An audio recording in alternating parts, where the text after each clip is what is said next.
Good afternoon, everyone. Let's begin with a new topic, concept of power for UPSC PSIR. And in order to proceed with this chapter, I have already screened out two questions that must be asked in order to proceed further. So first question is, why do we need power? And second, what is the meaning of power? And these questions are not only essential to study to understand the concept of power, but also they are existential to all forms of authority.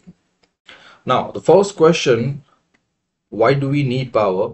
And this need, it is equally applicable from individual to international level. So, let's begin by answer these questions. Why do we need power? And just assume that everything is just a few clicks away from your reach. Like जो due process of law है, आपको कोई भी काम करवाना है, administrative work है, so there is a due process of law, and when you follow this and all the steps are esteemed genuine. जैसे आपको कोई भी फॉर्म भरना है, सो आप जाते हैं ई मित्र के पास जाते हैं, आप फॉर्म फिलअप करते हैं, जो भी टाइम लगता है, जो भी डॉक्यूमेंट्स लगते हैं, देन जो भी फीस है, उसके बाद आपका फॉर्म फिलअप हो जाता है, then you get a registration slip. So that's how the things are done. Now वो due process of law and the steam genuine steps follow करने के बाद you got the outcome. So अगर ऐसा होता है तो आपको पावर की जरूरत क्यों है? तो ये इंडिविजुअल लेवल से लेकर ग्लोबल लेवल सबके अंदर एप्लीकेबल है. So we need power in order to influence the outcomes. In order to influence the outcome, or in more human way, it is to get the desired outcome. जो भी हमें चाहिए उसको लेने के लिए, उस आउटकम तक पहुंचने के लिए जो भी आप टूल यूज करते हैं, the coercive, the psychological, the manipulative, all forms of tool, all forms of those coercive tools, they are likely to bring you closer to the desired outcome, and that's why you need power. फिर आता है the meaning of power, क्योंकि जब हमें पता चल गया है कि we need that certain power, we need that certain uh, you may call it crown or scepter or throne or any public office, जो जिस भी फॉर्म में आप उसको विजुअलाइज करते हैं, सो वो उस चीज में आपको वो स्कैप्टर या वो क्राउन चाहिए because you want to influence the desired outcome. Now उसी के साथ जुड़ा हुआ meaning, the meaning of power is the capacity, the force to achieve the desired outcome. Desired outcome, so both are interrelated. अगर need समझ में आएगी तो मीनिंग भी समझ में आ जाएगा. एंड अगेन वापस एक सिंपल टर्म में, we need power in order to get the desired outcome. Then power is the tool, is the capacity, is the force to achieve those desired outcome. And that particular concept, that explanation, or that syntactical meaning, it is equally applicable from individual to the global level. चाहे आप इसमें family ले लें, social groups ले लें, regional polity ले लें, national polity, international polity, सबके अंदर वही चीज़ है. इवन इंटरनेशनल पॉलिटी के अंदर, इवन जैसे अगर वर्ल्ड ट्रेड ऑर्गेनाइजेशन है, अब उसको कोई ट्रेड रूल्स जो है वो उनको इम्प्लीमेंट करना है, सो वहां पे उनकी डिजायर है ना, कि yes these trade rules, the trade regimes or these sanctions, they must be applied. Now, in order to apply the pressure, they have their particular desire in their mind, and then उसके लिए जो भी वो tools use करते हैं या जो भी फोर्स यूज करते हैं, that is the power to achieve दो desired outcome. Similarly national level पे अगर उनको स्वच्छ भारत बनाना है, so that's their desired outcome, कि they want a clean India. फिर उसके लिए जो पावर यूज करते हैं, whether administrative power, whether financial power, whether they deploy paramilitary, या whether they influence through cultural narrative, through school, through consent, through manipulation, जो भी चीज है, वो जो जितने भी टूल्स हैं टू अचीव दो desired outcome, they are called the tools of power. Now अब आप समझ गए होंगे कि the power has two kinds of visible faces. One is the hard one, the second is the soft power. So hard power, आप जानते हैं, the coercive element means the use of force, use of military, use of violence, use of threat. Use of state authority, use of legal remedies, जो भी है ये सब hard tactics हैं. And then soft one. So soft one के अंदर they do not have those violent military tools and tactics.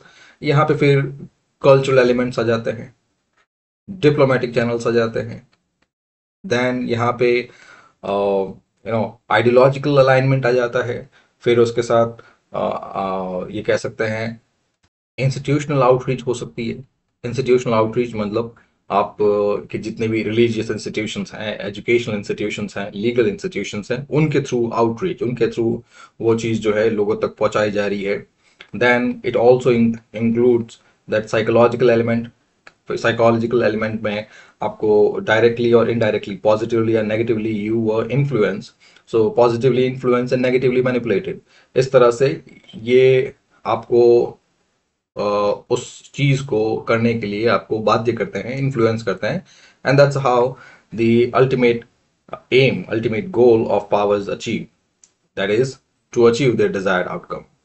And then, before proceeding further into this chapter, let's have a brief look at the polity through the lens of power.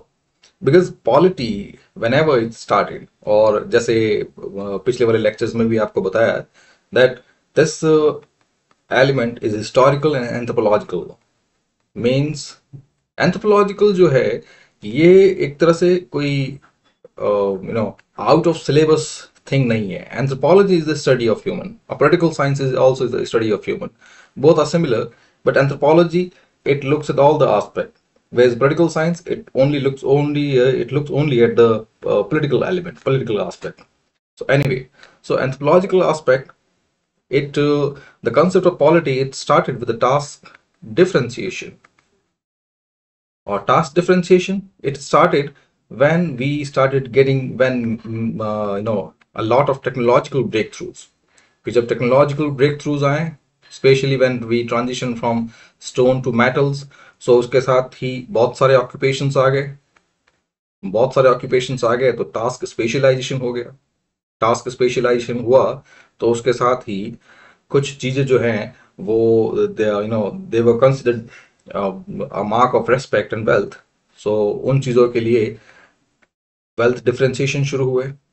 जैसे हर कोई जो metal के अंदर trade तो कर नहीं रहा था, लेकिन जब भी मेटल आया, जैसे स्टोन टूल के बाद जो फर्स्ट जो मेटल आया नियोलिथिक के बाद में, that was copper. So copper metal जब आया तो जो जिन लोगों के हाथ में वो कॉपर माइंस थी और जो भी ट्रेडर्स जो थे जो उन कॉपर के साथ डील कर रहे थे, trading with the coppers at transnational level, so उन सब के जो वेल्थ एंड प्रेस्टीज जो थे वो बाकी नॉर्मल लोगों से, दूसरे लोगों से काफी ज्यादा थे. सो एक तरह से सोशल हायरार्कीज एस्टैब्लिश हो गई. सोशल हायरार्की इसका मतलब है they were directly proportional to the accumulation of wealth, और accumulation of wealth it got a visible display. क्योंकि जब पैसा आता है तो फिर लोग जो है अपना रहना करना सब वो भी चेंज होता जाता है. फिर उसी के साथ प्राइवेट प्रॉपर्टी का एलिमेंट आया. Then this fear of security and prestige, ये दोनों भी चीज़ आए. तो उसके साथ ही फिर टास्क स्पेशलाइजेशन ऑलरेडी था, तो यही सेपरेट टास्क जो है इज एस्टैब्लिश गवर्नेंस. यानी ये जितने भी एलिमेंट्स हैं, security, then resolution of disputes, all legal, political, social elements, and then about resources. All of them, they were relegated to a separate task to look after all these affairs. So यही task जो है later on it was called polity.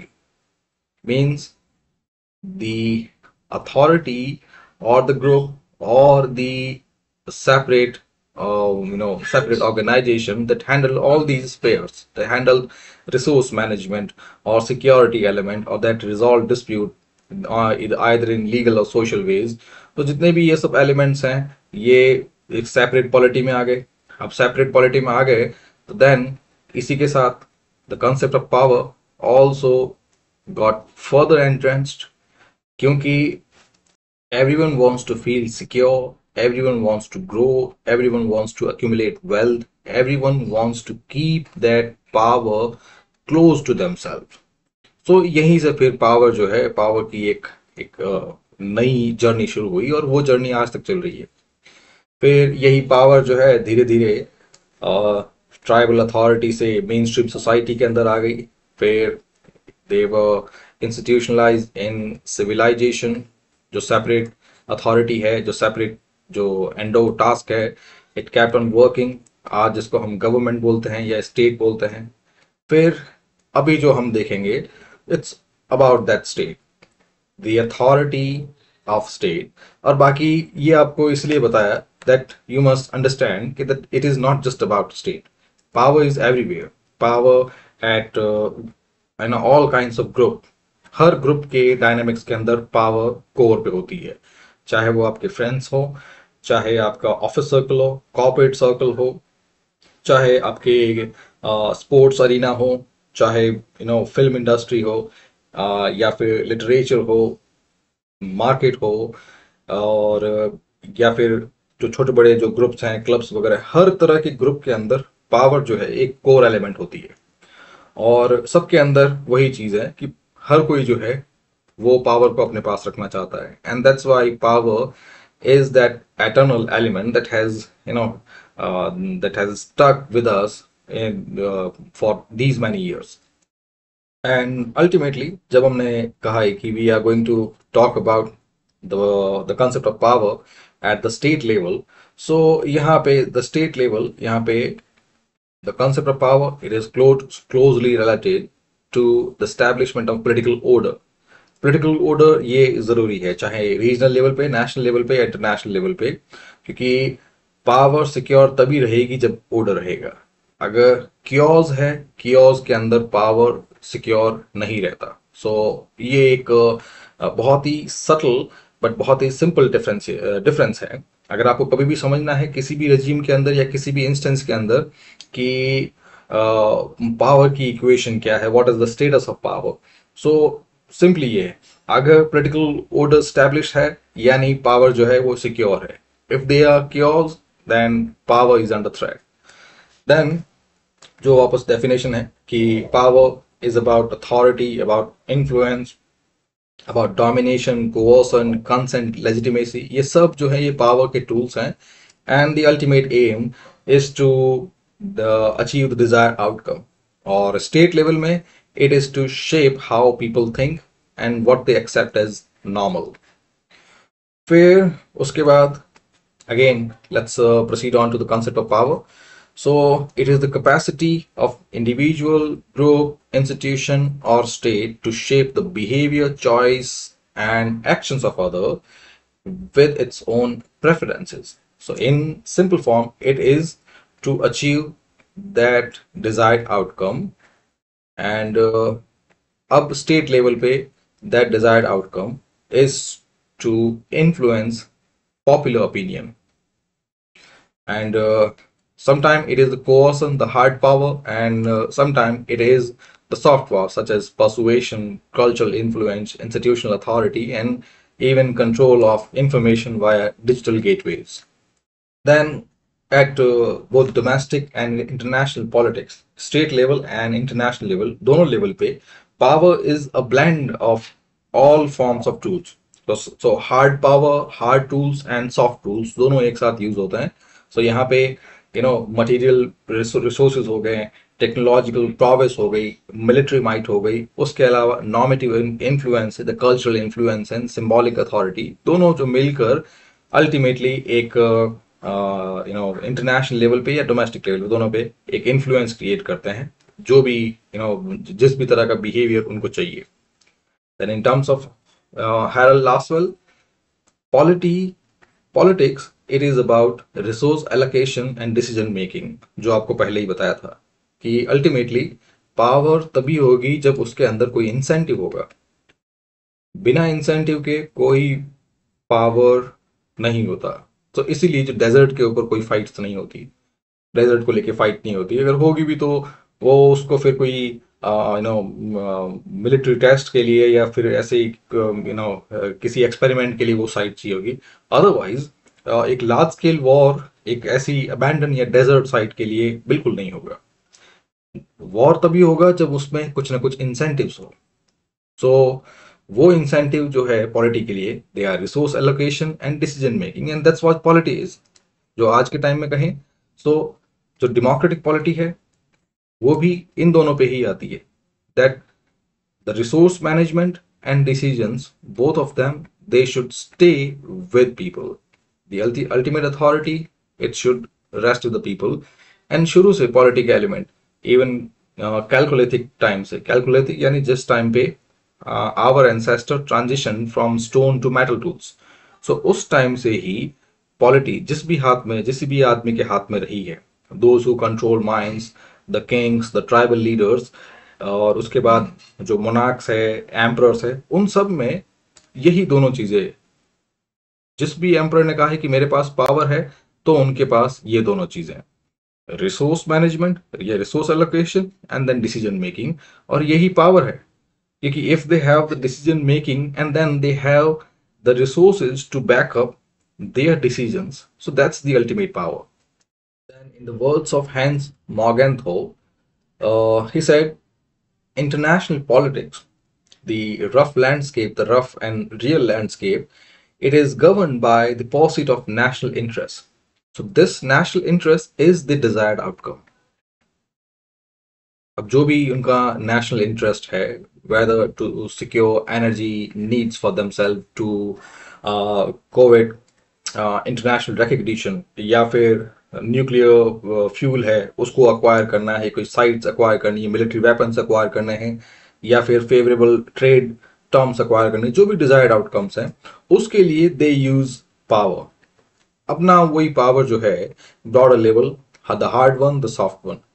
Sometime they use the coercive element. So hard में सिर्फ military नहीं है, coercive element में they may use money power, they may use bilateral agreement, they may use sanctions, and soft power के अंदर they may use the cultural element, the soft one, the psychological and the emotional elements. Fair. Now let's move on to the typology of authority given by Max Weber.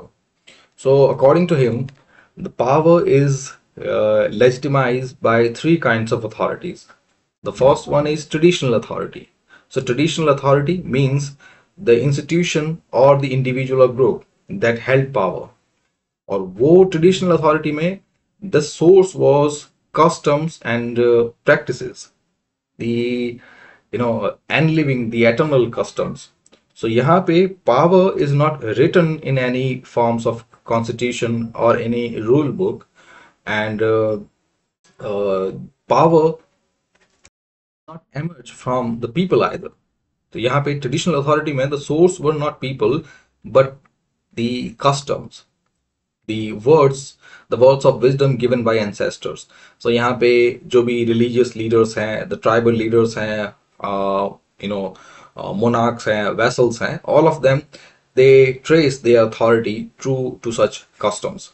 सो ये है traditional authority. The second kind of authority that get legitimized by people is the charismatic one. So charismatic means they have their own personal aura, personal appeal, and extraordinary qualities. And then those extraordinary qualities, they are usually exemplary. Exemplary means that they attract people towards them. So जैसे महात्मा गांधी की बात करें, so he stood up to the ideals of truth and non-violence. And similarly, Bhagat Singh, he stood up to the idea of a free India through revolutionary might. So यहाँ पे ये जितने भी figures हैं हमारे इंडिया में, बहुत ही young country है, और रिसेंटली हमारे पास एक पूरा, ये कह सकते हैं पूरा एक बुके है ऐसे एग्जाम्पलरी रेवोल्यूशनरीज का। तो वो सब के सब जो है करिश्मेटिक अथॉरिटीज थे, सबके अंदर कुछ, चाहे वो वल्लभ भाई पटेल की बात करें, सुभाष चंद्र बोस की बात करें, या फिर चंद्रशेखर आजाद की बात करें, या फिर उषा मेहता की बात करें, और या फिर EMS नंबरीबाद की बात करें, जवाहरलाल नेहरू की बात करें, सबके सब they were the charismatic leaders because they had all the qualities that set examples for people to follow. So they had their personal appeals, they have their superior oratory skills, they lived and they ruled not by words but by examples, by setting examples. इनमें जितने भी revolutionaries थे उन सब ने अपना अपना example create किया। लाइक अगर इनकी बात करें, भगत सिंह की बात करें, Bhagat Singh, Sukhdev, Rajguru. So he was hang at the age of 23। तो आज के टाइम में 23 की एज में लोगों को, जो जो यंगस्टर्स हैं या किसी भी जनरेशन में कहें, so they do not get that kind of courage, क्योंकि उनको पता ही नहीं चलता है कि किस तरह से वर्ल्ड काम कर रहा है और किस चीज के लिए they can sacrifice themselves. So उस एज पे he had the clear idea that the freedom of India, it needed blood, it needed sacrifice, and he offered himself to the altar of that freedom. So एक तरह से उस young age के लिए या young people के लिए he is a hero। और यही बात अदर रेवोल्यूशनरीज की बात करें, अदर नेशनलिस्ट लीडर्स की बात करें, तो all of them they face long bouts of prison terms.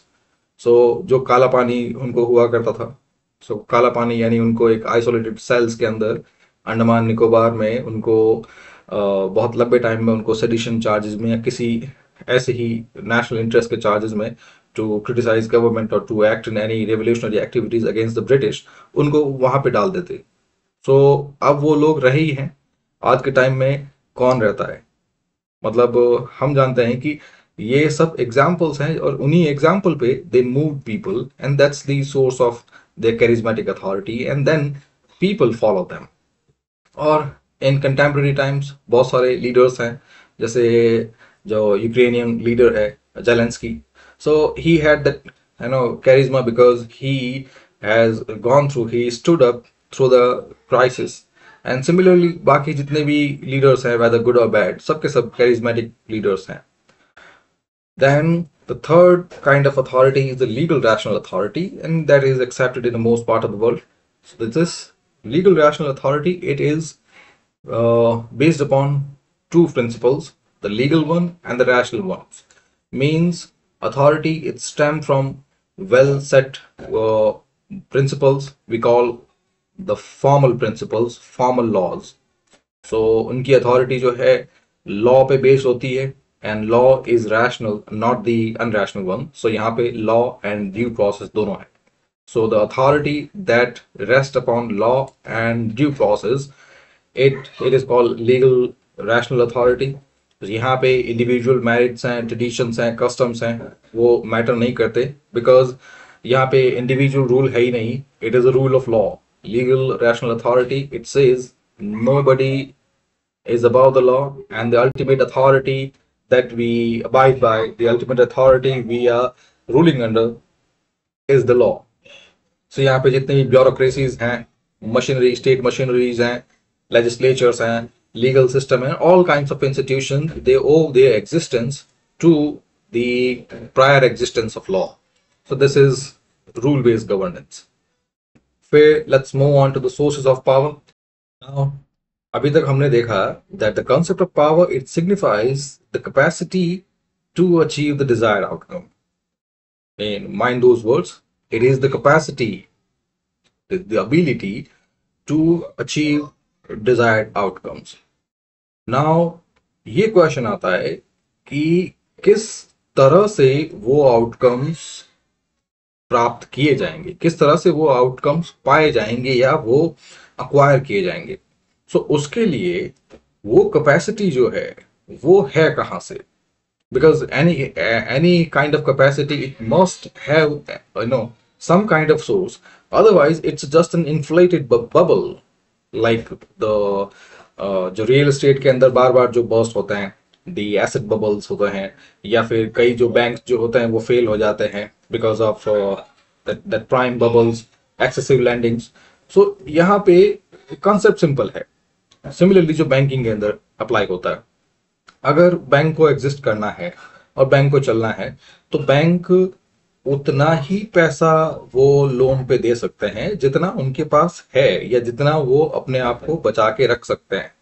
अगर बैंक अपनी कैपेसिटी से ज्यादा अगर वो पैसा लोन पे देता है, मींस जितना उनको अपने पास सेव रखना चाहिए उससे ज्यादा अगर पैसा वो लोन पे डाल देता है, और वो लोन अगर वापस नहीं आता बिकॉज ऑफ वन वे और अनदर, बिकॉज ऑफ